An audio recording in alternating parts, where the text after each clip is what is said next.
साथियों नमस्कार, मैं डॉक्टर मोहित शुक्ला शिक्षा संसार ऑनलाइन चैनल पर आप सभी का बहुत बहुत स्वागत करता हूं। साथियों, आप लोग जानते हैं जब कुछ महत्वपूर्ण सूचनाएं सामने आती हैं और उस पर तमाम तरह का कंफ्यूजन क्रिएट हो जाता है, तो उस टॉपिक पर हम आपसे बातचीत करने के लिए उपस्थित होते हैं और आप लोगों का सारा डाउट क्लियर करने का प्रयास करते हैं। आज भी हम बेहद महत्वपूर्ण दो विषयों पर आपसे बातचीत करेंगे। पहला विषय कंप्यूटर और टीजीटी में बीएड की अनिवार्यता के संबंध में है और दूसरा जो महत्वपूर्ण टॉपिक है वो उत्तर प्रदेश लोक सेवा आयोग में आरक्षण की जो स्थिति है वह बदलने की संभावना बन रही है। हाईकोर्ट में ऐसा प्रकरण विचाराधीन है। इन दो विषय पर हम आपसे बातचीत करेंगे। साथियों, अगर आप चैनल पर नए हैं तो चैनल को जरूर सब्सक्राइब कर लें, जिससे हम आपसे महत्वपूर्ण बातें साझा कर पाएं।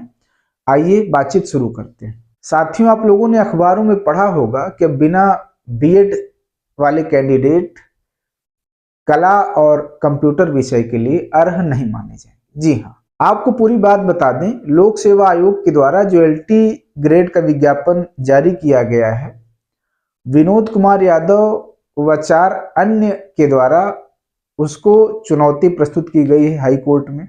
चुनौती में यह कहा गया कि एनसीटीई के द्वारा बीएड को अनिवार्य अर्हता माना गया है, जबकि एलटी ग्रेड विज्ञापन में अनिवार्य अर्हता की बजाय अधिमानी अर्हता दिया गया है। हाईकोर्ट ने इस बात का संज्ञान लिया और कोर्ट का मानना है कि यह एनसीटीई के नियमों का उल्लंघन है। कोर्ट ने इस मामले की सुनवाई के लिए 13 मार्च की डेट निर्धारित की है।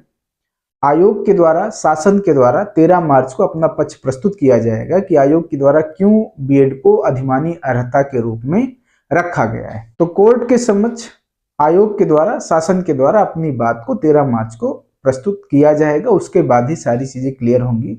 लेकिन यहाँ पर यह बता दें कि जो कैंडिडेट ये सोच रहे हैं कि जो विवाद है यह 2022 टीजीटी कला विषय से जुड़ा हुआ है, 2022 की वैकेंसी से यह जुड़ा हुआ मामला नहीं है। यह मामला जीआईसी एलटी ग्रेड विज्ञापन से जुड़ा हुआ है। जो भी फॉर्म आपने 2022 में भरा है तो आप लोग निश्चिंत रहें, यह मामला जीआईसी एलटी ग्रेड विज्ञापन से जुड़ा हुआ है। 2022 टीजीटी विज्ञापन से जुड़ा हुआ मामला नहीं है। अगर आप 2022 की वैकेंसी में सम्मिलित हैं तो आप लोग अपनी तैयारी करते रहें। अभी फिलहाल यह मामला आपसे जुड़ा हुआ नहीं है। साथियों, एक दूसरी महत्वपूर्ण चर्चा करते हैं।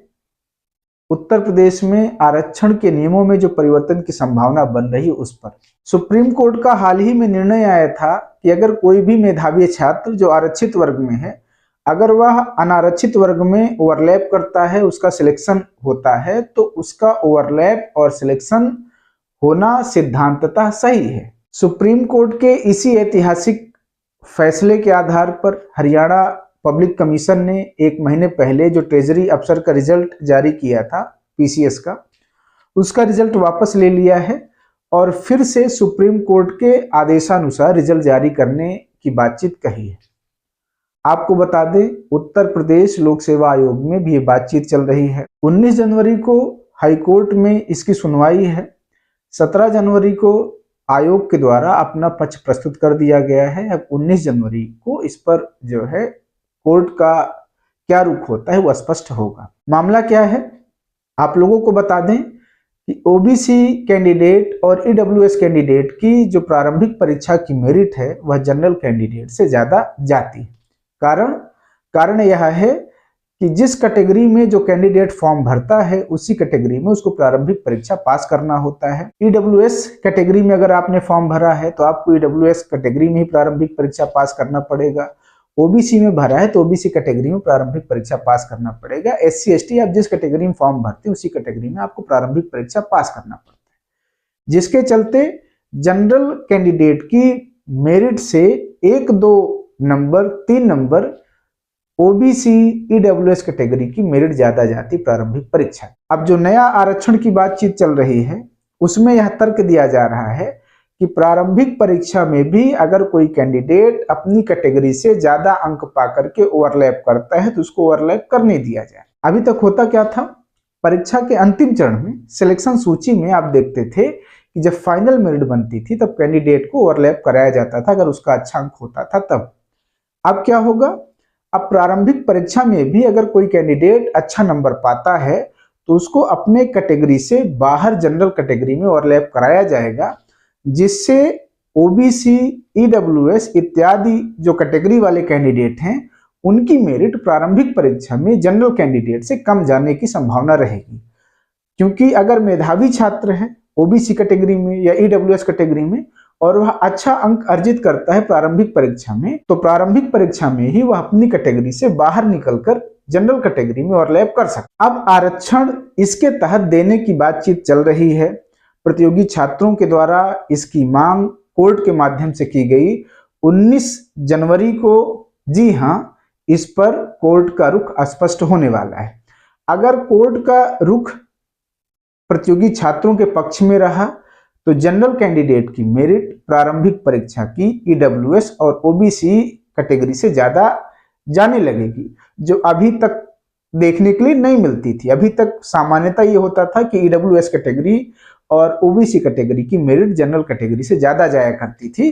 कारण था कि ओबीसी और ईडब्ल्यूएस कैटेगरी के लोग, जितने भी कैटेगरी वाले लोग हैं, वो अपनी कैटेगरी में प्रारंभिक परीक्षा पास करते थे, उसके बाद उनको आरक्षण का लाभ मिलता था। लेकिन अब आरक्षण का लाभ प्रारंभिक परीक्षा से ही मिलना शुरू हो जाएगा। यहाँ पर ये बात आप लोग स्पष्ट हो जाए, जो कैंडिडेट प्रारंभिक परीक्षा अपनी कैटेगरी में क्वालिफाई करेंगे उनको अंतिम तक अपनी कैटेगरी में ही चयनित होना पड़ेगा। जो कैंडिडेट प्रारंभिक परीक्षा में जनरल कैटेगरी में ओवरलैप करते हैं उनके चयन की संभावनाएं ज्यादा होंगी।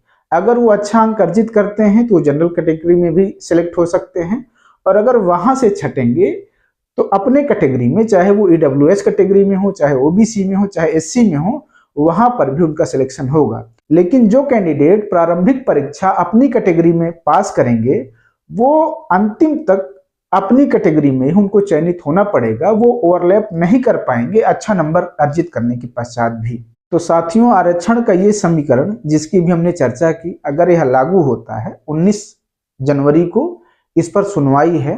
अगर कोर्ट प्रतियोगी छात्रों के तर्क से सहमत है तो आरक्षण का यह सिस्टम आपको देखने के लिए मिलेगा। और अगर यह सिस्टम लागू होता है तो अभी तक जो जनरल की प्रारंभिक परीक्षा की मेरिट कम जाती थी, तो आप देखेंगे कि जनरल कैंडिडेट की प्रारंभिक परीक्षा की मेरिट ज्यादा जाएगी ईडब्ल्यूएस और ओबीसी की तुलना में, 2-3 नंबर ज्यादा जाया करेगी। आपको यहाँ यह भी स्पष्ट कर दें कि एलटी ग्रेड की वर्तमान में जो प्रक्रिया चल रही है उसमें भी बदलाव देखने के लिए मिलेंगे। उसकी भी मेरिट आप देखेंगे कि बदलेगी।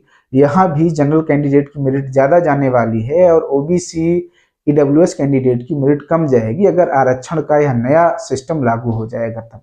साथियों, कुछ महत्वपूर्ण चर्चाएं थी, महत्वपूर्ण बातें थी जो आपसे साझा करना था। आप भी शिक्षा संसार ऑनलाइन चैनल को लाइक, शेयर, सब्सक्राइब करें, अपना प्यार दें।